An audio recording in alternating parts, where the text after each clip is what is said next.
some basic concepts of chemistry.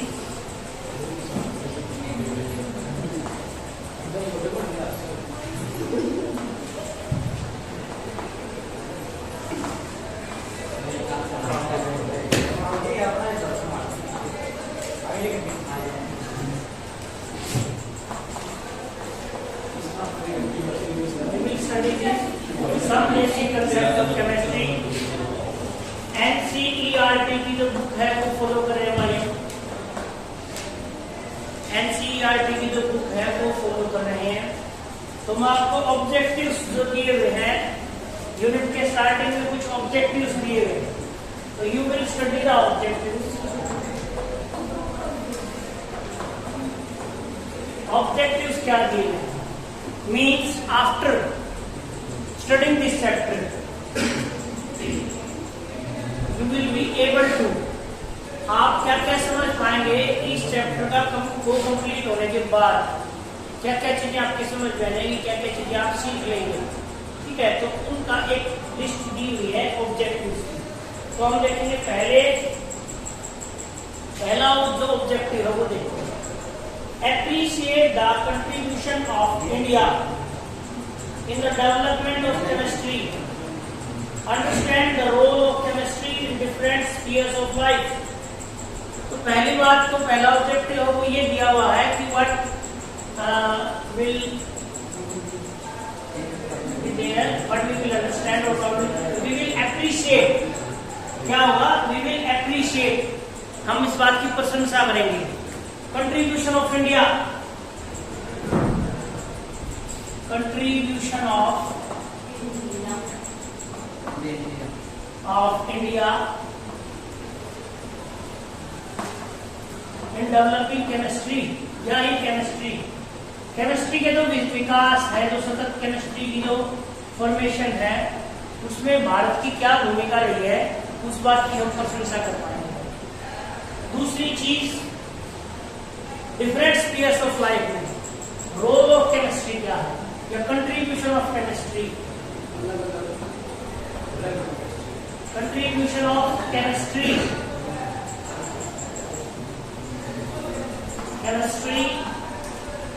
in different spheres of life।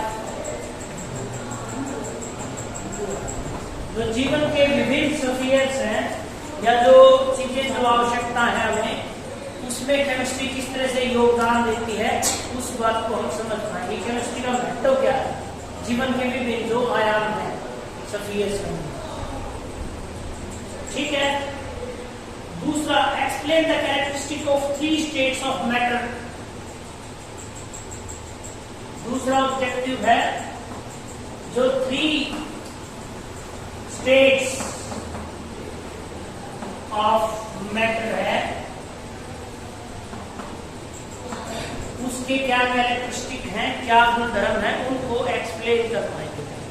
3 states of matter, पदार्थ की जो 3 अवस्थाएं हैं, ठोस, द्रव, गैस, जो पहले भी आप पढ़ चुके, उनके क्या गुणधर्म है, उनको भी हम बताते हैं। नेक्स्ट, जो तीसरा जो ऑब्जेक्टिव है वो क्या है? Classify different substances into elements, compound and mixtures. तो आप तीसरा जो ऑब्जेक्टिव है वो है एलिमेंट, कंपाउंड एंड मिक्सचर्स। ये आपका एक चैप्टर था 9th के 10th में। ठीक है, क्या हमारे आसपास के पदार्थ शुद्ध हैं, in our surrounding matters are pure, है ना?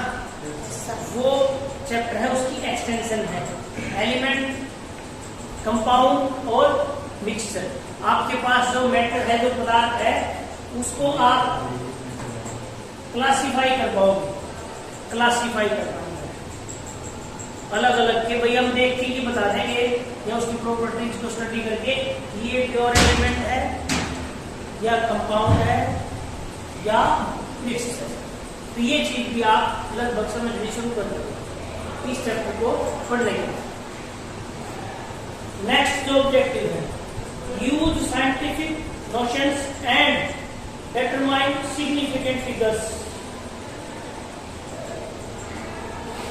चौथी जो चीज है, चौथा जो ऑब्जेक्टिव है, साइंटिफिक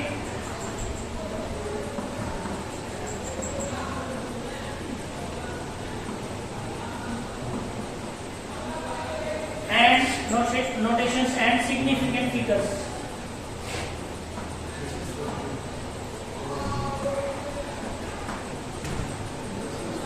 चीजों को साइंस की भाषा में किस तरह से लिखते हैं, निरूपित करते हैं। कोई भी चीज है उसको साइंस की भाषा में किस तरह से लिखते हैं, एक तो ये चीज सीख जाओगे आप। दूसरा जो फिगर्स है, जो अंक है, डेसिमल का इस्तेमाल कहाँ पे होगा, डेसिमल फिगर वाले कितने सिग्निफिकेंट। सिग्निफिकेंट का मतलब जिसका महत्व है, जो महत्व वाले जो अपने पास फिगर्स हैं उनके बारे में आप समझ जाओगे। सिग्निफिकेंट फिगर्स कौन से, महत्वपूर्ण फिगर्स। और जो नेक्स्ट ऑब्जेक्टिव है वो है आप डिफरेंस करना सीख जाओगे, differentiate between precision and accuracy. Fifth जो है प्रिसीशन, प्रिसीशन और एक्यूरेसी।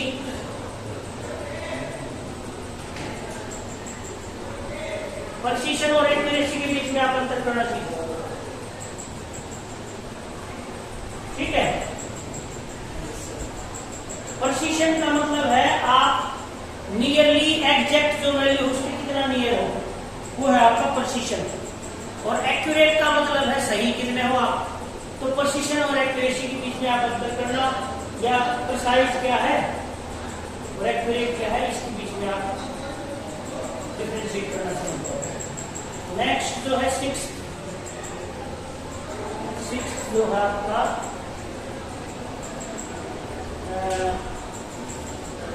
सिक्स्थ जो ऑब्जेक्टिव है ये एक बार रद्द कर देते हैं, फिर उसके बाद सिक्स्थ जो ऑब्जेक्टिव हो वो सिक्स्थ जो ऑब्जेक्टिव है वो क्या है। सिक्स्थ जो ऑब्जेक्टिव है वो है आपका डिफाइन एसआई बेस यूनिट्स, ठीक है, and convert physical quantity from one system of units to another. तो आप एक तो सिक्स्थ जो ऑब्जेक्टिव है उसमें आप क्या सीख जाओगे, एसआई सिस्टम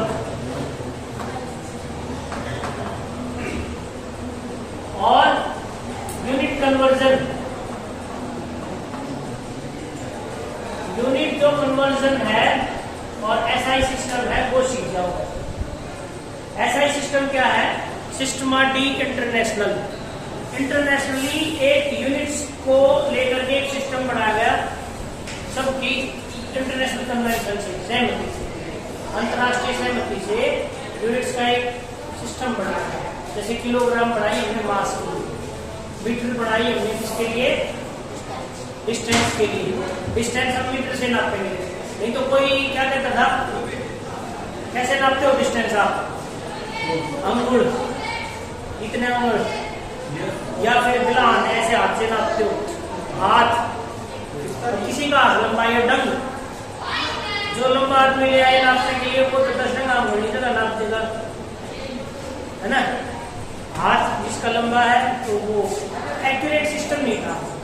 तो सभी ने मिलकर एक सहमति बनाई, एक इंटरनेशनल सहमति बने कि सभी इस चीज में नापेंगे, डिस्टेंस को मीटर में नापेंगे, उनको किस तरह से है वो पूरा हम स्टडी करेंगे, ठीक है। सेवंथ है आपका explain various laws of chemical combinations. सातवें ऑब्जेक्टिव में हम पढ़ेंगे लॉज ऑफ केमिकल कॉम्बिनेशन। तो हमने पहले बेसिक लेक्चर्स में स्टडी किया था कि जो अलग अलग रिएक्टेंट है वो अलग अलग रेशियो में कंबाइन होके कंपाउंड बनाते हैं। बहुत सारे मैंने बताया था कि आपको 118 एलिमेंट है, लेकिन कंपाउंड जो है वो बहुत सारे हैं, करोड़ों लाखों अरबों कंपाउंड केमिस्ट्री में है, लेकिन 118 एलिमेंट है। एलिमेंट तो बहुत बड़े हैं, कंपाउंड इतने सारे हैं। उसको वेरियस कॉम्बिनेशन में एक दूसरे के साथ मिलकर कंपाउंड बनाते हैं, तो वो लॉ क्या है, किस लॉज, कौन से लॉज को फॉलो करेगा, किस नियम अनुसार वे एक दूसरे के साथ कंबाइन करते हैं, वो लॉज है। उसके बाद है आपका appreciate significance of atomic mass, average atomic mass, molecular mass and formula mass. तो आप इसमें जो है atomic mass,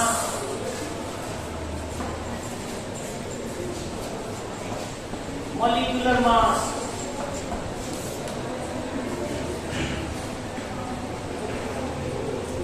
formula mass, average atomic mass,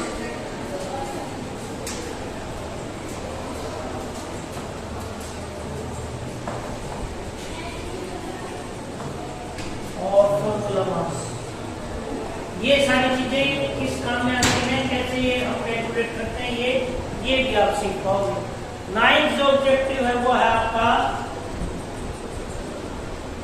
describe the terms mole and molar mass.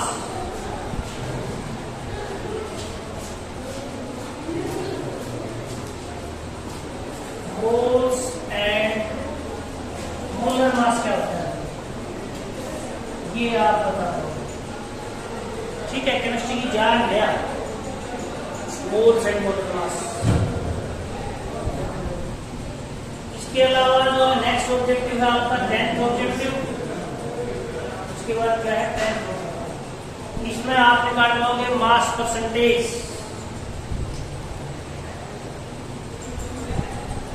ठीक है, और क्या निकालोगे मास परसेंटेज, मास परसेंटेज।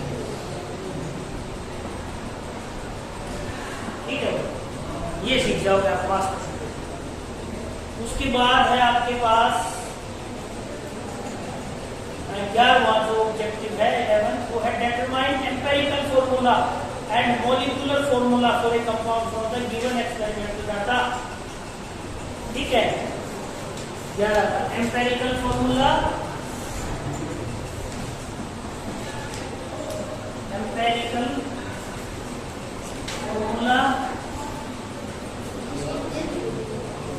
और मॉलिक्यूलर फॉर्मूला।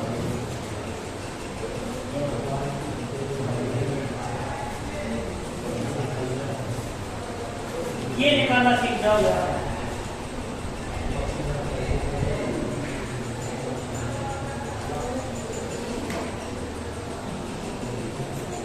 और 12th है आपका ऑब्जेक्टिव स्टोइकियोमेट्रिक कैलकुलेशंस।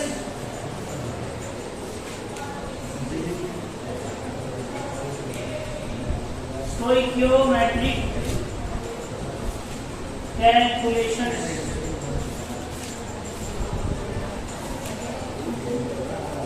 ये निकल पाओगे स्टोइकियोमेट्रिक कैलकुलेशंस।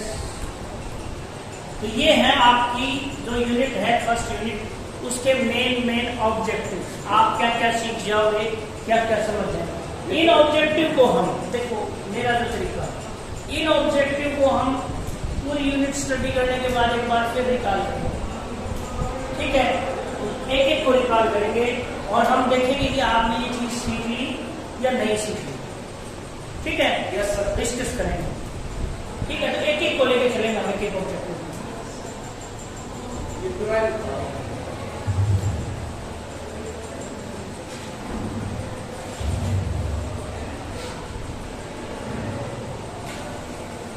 तो पहला ऑब्जेक्टिव है आपका कंट्रीब्यूशन ऑफ इंडिया। फर्स्ट जो ऑब्जेक्टिव है आपका वो है contribution of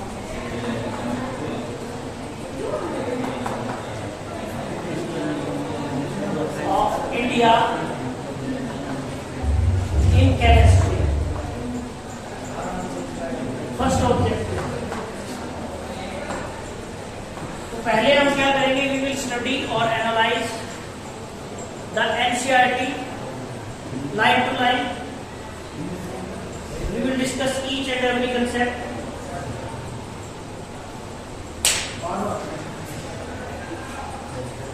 So from very first line there is definition of chemistry.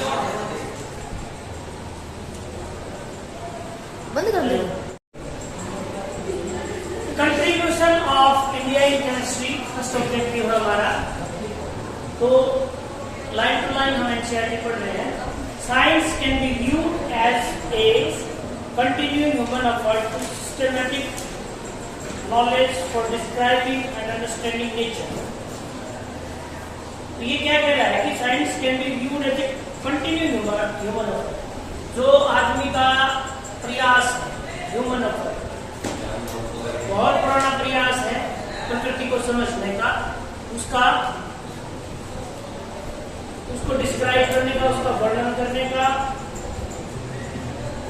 और नॉलेज गेन करने का, सिस्टमैटिक नॉलेज। तो साइंस जो है वो सिस्टमैटिक नॉलेज है, जो डेवलप की गई है सिस्टमैटिक नॉलेज।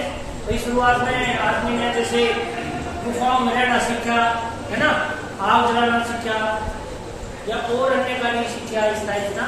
तो एक कंटिन्यूअस एफर्ट, पता है आपको कंबस्शन जो है, आग जलाना जो है वो एक रिएक्शन है कंबस्शन। तो ऑक्सीजन की प्रेजेंस में जब आप किसी भी ज्वलनशील चीज को या कंबस्टेबल जो चीजें हैं जैसे कोयला है, सूखे पत्ते हैं, लकड़ियां हैं, बायोमास है, उसको आप जलाते हो, that Burns in presence of oxygen, that is reaction. उनको बोलते हैं कंबस्शन रिएक्शन, दहन प्रक्रिया। दहन आपने पढ़ा होगा लोअर क्लासेज में, दहन, ठीक है। तो सिस्टमैटिक नॉलेज एक्वायर की, पहले तो किसी को नहीं पता था कि ऑक्सीजन की आवश्यकता होती है, बट क्या होता होगा कि जब चिंगारियां हैं उनको काफी दिन तक, जैसे आग जलाई किसी ने, तो ये थोड़ी था कि भाई दिया मतलब वहां पे माचिस का आविष्कार हुआ, पत्थरों को रगड़ के आग जलाई गई।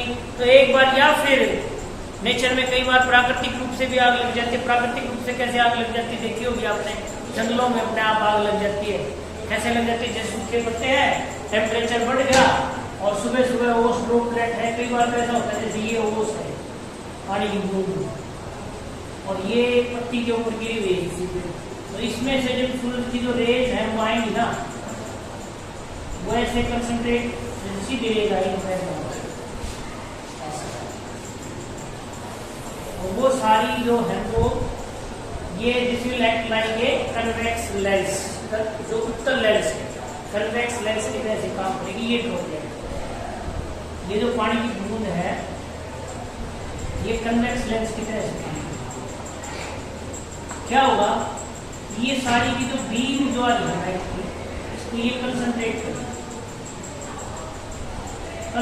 कर दी यहाँ,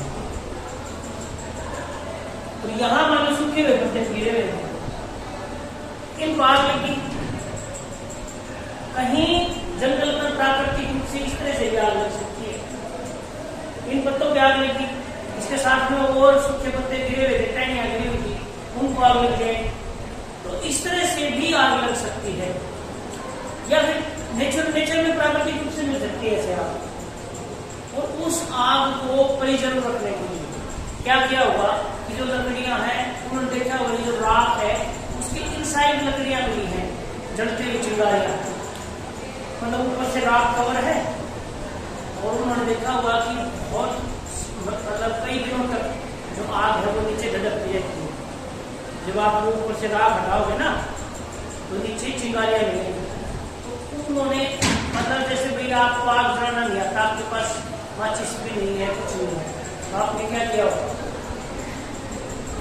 ढकना शुरू कर दिया होगा, जहाँ आग लगी है उसको ढक के छोड़ दिया होगा आपने राख से, एसिड से। उसके बाद जब आपको आवश्यकता होगी तो आपने एसिड हटाई होगी, वहां से चिंगारी ली होगी, कुछ सूखे पत्ते और टहनियां ली होगी, फिर वहां पे रख दिया होगा चिंगारी को ले जाके।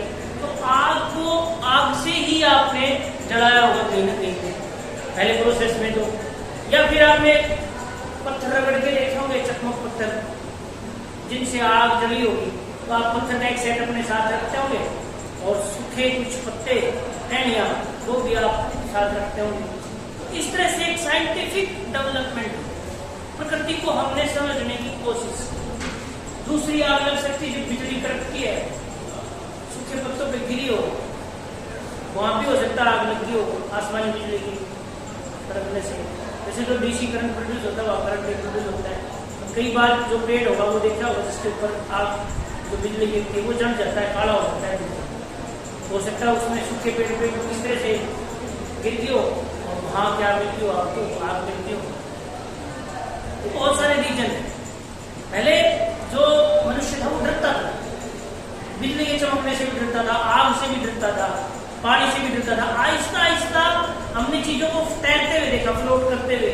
नेचर को हमने समझने की कोशिश की, तो हमने भी तैरने की कोशिश की, हमने समझने की कोशिश की। जानवरों को तैरते हुए देखा, आग को जलते हुए देखा, कैसे जल सकती है, कैसे जल किया जा सकता है। तो जो साइंटिफिक नॉलेज है, जो वैज्ञानिक जो समझ है, वो विकसित स्टेप बाय स्टेप, एक दिन में विकसित। उस प्रक्रिया को ही हम क्या कहते हैं, उसको समझने की प्रक्रिया को हम क्या कहते हैं। जो प्राकृतिक घटनाएं हैं उनका वर्णन को करना है, उनको समझना है, ये घटनाएं क्यों हो रही है, किस प्रकार से हो रही है, उन सबको ही आप कहते हैं। तो ये पहली लाइन आएंगे, लेकिन इसके अंदर समाहित चीजें बहुत सारी। तो हम एक इस तरह से देखिए, दो लाइनें हम वो लेंगे और फिर मैं आपको वर्णन करूंगा कि उस लाइन में क्या चीजें जो छिपी हुई है, जिसको मैं एक्सप्लेन करूंगा। ठीक है, next. You have learned in your previous classes that we come across diverse substances present in nature and changes in them in daily life. प्रकृति में बहुत सारे असंख्य पदार्थ हैं, डाइवर्स, सो मैनी, बहुत सारे प्रकार के, और उनमें चेंजेस भी आते हैं के साथ साथ। अब आपने स्टडी किया होगा, महसूस किया होगा कि चेंज कैसे आता है सर। सब्जियां बड़ी बड़ी खराब हो जाती हैं, दूध फट जाता है, और क्या चेंज देखे आपने। आपको बिल्कुल बेसिक पे सोचना है, साइंस लैब में घुस के नहीं सोचना। आपको अपने किचन में देखना है, आपको अपने आसपास में देखना है क्या क्या परिवर्तन आ रहे हैं। आप देखो क्या क्या डेली आपको, आपका स्टोमच, आपका इंटेस्टाइन और फूड डाइजेस्ट करती है, डेली डाइजेस्ट है ना। आप जब खाना खाते हो तो आपके मुंह में लार पैदा होती है, लार, या खाने का नाम ले दिया जाए या अच्छे सा खाना सब मिला के रख दिया जाए तो आपके मुंह में पानी आ जाता है, लार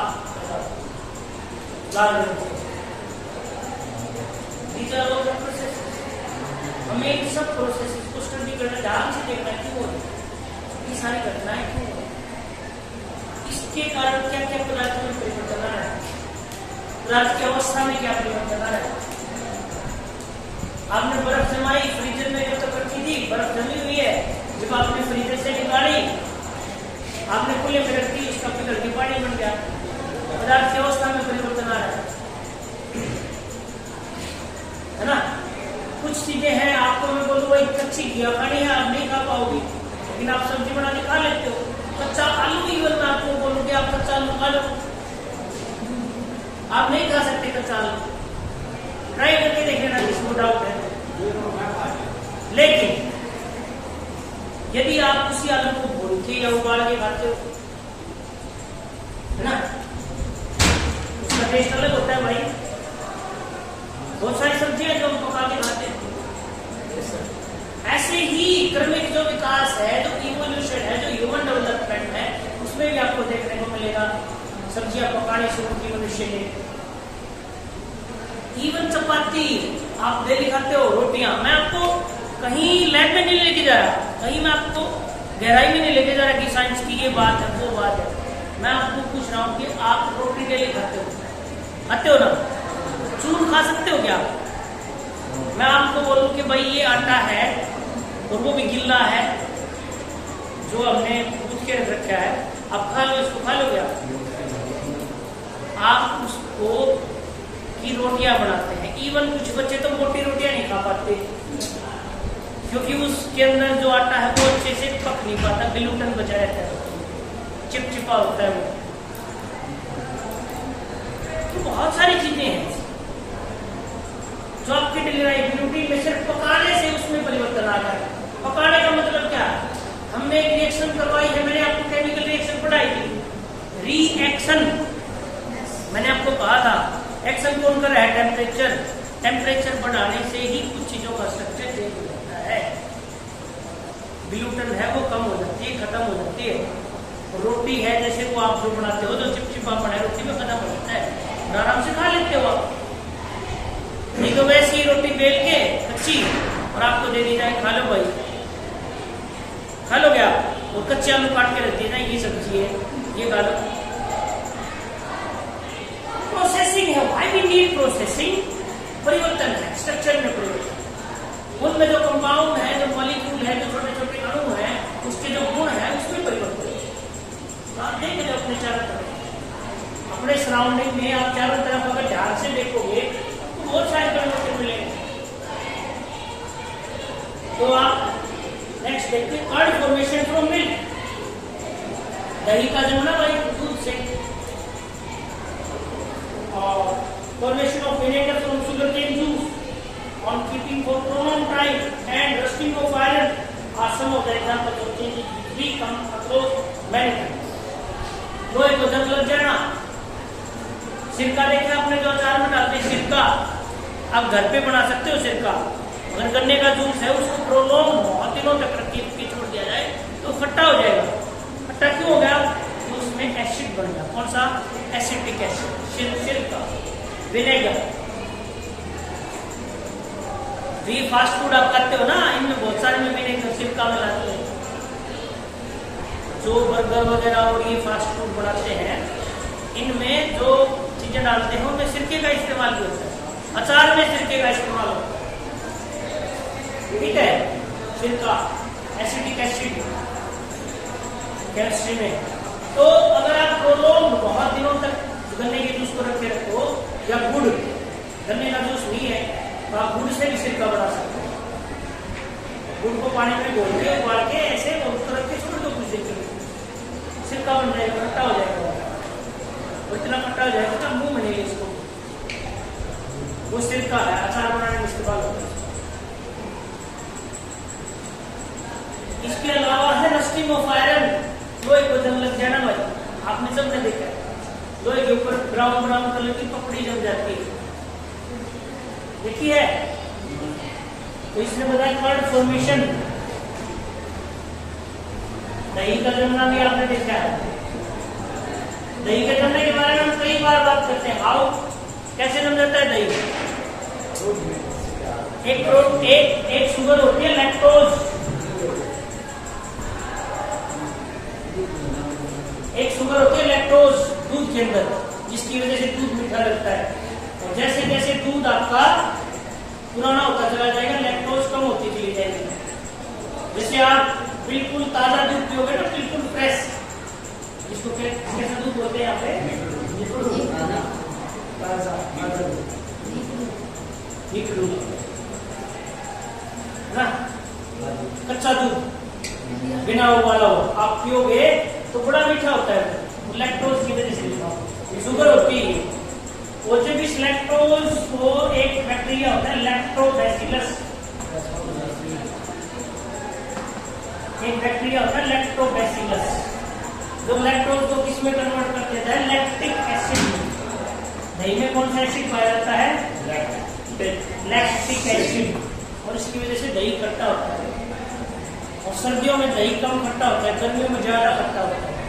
बरसात के मौसम में तो दही कई बार खा भी नहीं सकते आप, इतना खट्टा हो जाता है ना? लस्सी भी बड़ी गंदी सी खट्टी सी जमती है, पी नहीं सकते आप, क्योंकि लस्सी में भी लैक्टिक एसिड बहुत ज्यादा बन जाता है। जब एसिड बहुत ज्यादा बन जाएगा, कब बढ़ेगा एसिड बहुत ज्यादा? जब लैक्टोबैसिलस की संख्या ज्यादा हो जाए। और लैक्टोबैसिलस की संख्या सर्दी ज्यादा होने की वजह से लैक्टोबैसिलस वो है अपने आप को डिवाइड कम कर पाता है, अपनी पॉपुलेशन कम बढ़ा पाता है, ग्रोथ कम होती है इसमें। ग्रोथ कम होगी तो कई बार तो दही जमे वगैरह से दूध का दूध मिल जाता है ना। सर्दियों में प्रॉब्लम आती है, इसके ऊपर आप बोरी ढक के तब आप उसको अच्छी जमता है ना, वो लैक्टोबैसिलस की संख्या कम नहीं। बारिश के मौसम में या फिर गर्मियों में जब लैक्टोबैसिलस अच्छे से डिवाइड कर पाता है, अपनी पॉपुलेशन ग्रो करता है, तो लैक्टिक एसिड बहुत ज्यादा मात्रा में बनता है, उस टाइम खट्टा हो जाता है। बहुत ज्यादा खट्टा करा जाता है लस्सी। तो ये भी एक परिवर्तन है हमारा, ठीक है। इसके बाद for the sake of convenience, science is subdivided into various disciplines: chemistry, physics, biology, geology, etc. तो सुविधा अनुसार हमने क्या किया, साइंस को बहुत सारी शाखाओं में विभाजित कर दिया। इसमें एक है केमिस्ट्री, रसायन, फिजिक्स, भौतिकी, बायोलॉजी, जीव विज्ञान, जियोलॉजी, भूविज्ञान, ठीक है। The branch of science that studies the preparation, property, structure and reactions of material substances is called chemistry. तो यहाँ पे आपको केमिस्ट्री की डेफिनेशन दी हुई है। यहाँ पे एनसीईआरटी आपको केमिस्ट्री की डेफिनेशन देने की कोशिश करती है। क्या डेफिनेशन है? The branch of science that studies, विज्ञान की वह शाखा that studies, जो स्टडी करती है, the preparation, preparation माने बनाना, properties, गुण धर्म, structure, उसका किस प्रकार का स्ट्रक्चर है, मॉलिक्यूलर स्ट्रक्चर, क्रिस्टलाइन स्ट्रक्चर, बहुत सारे स्ट्रक्चर होते हैं, देखने में कैसा है, किस प्रकार का है, रंग कैसा है, सब इंक्लूड होते हैं स्ट्रक्चर में।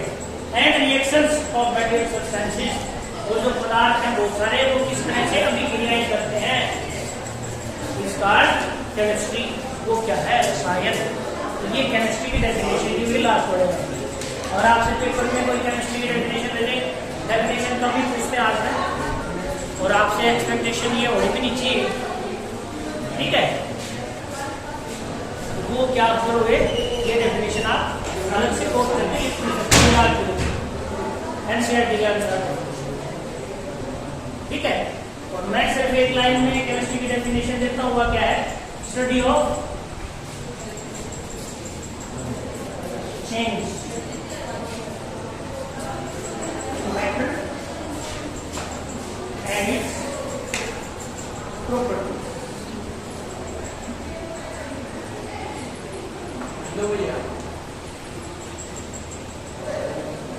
जो पदार्थ है उसमें किसी प्रकार का परिवर्तन आ जाए, या उसके गुण धर्म में किसी प्रकार का परिवर्तन आ जाए, इस तरह से परिवर्तन आ रहा है, उसको हम क्या कहते हैं, उस स्टडी को हम क्या कहते हैं, chemistry. That's is included in chemistry, ठीक है।